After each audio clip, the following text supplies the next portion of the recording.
A major rift is quietly forming between the United States and the European Union, one that could shape the future of the Ukraine peace talks, Europe's financial stability, and global trust in Western banking systems.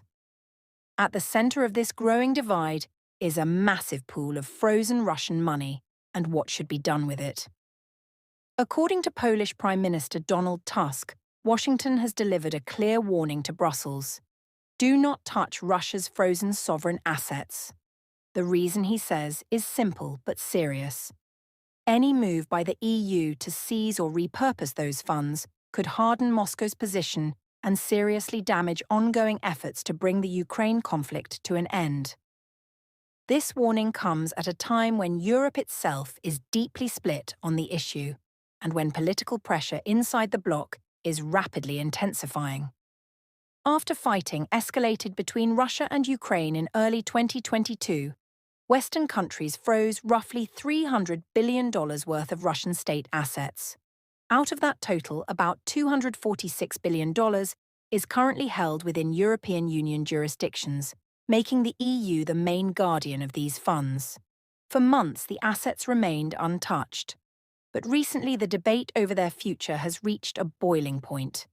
European Commission President Ursula von der Leyen has floated a bold idea, using the frozen Russian funds as backing for a large-scale loan package for Ukraine, often described by EU officials as a form of reparations.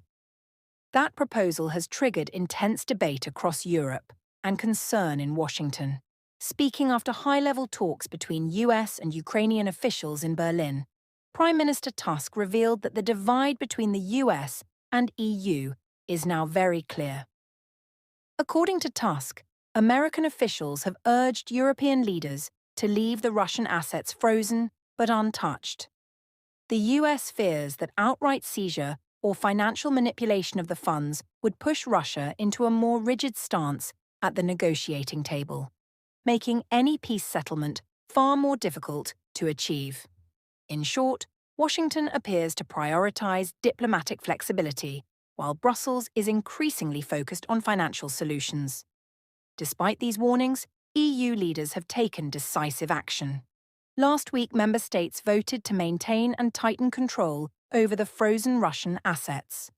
To make this happen, EU leadership invoked Article 122, an emergency economic clause that allows decisions to be passed without unanimous approval. This move overrode objections from several countries, including Hungary, Slovakia, and Belgium.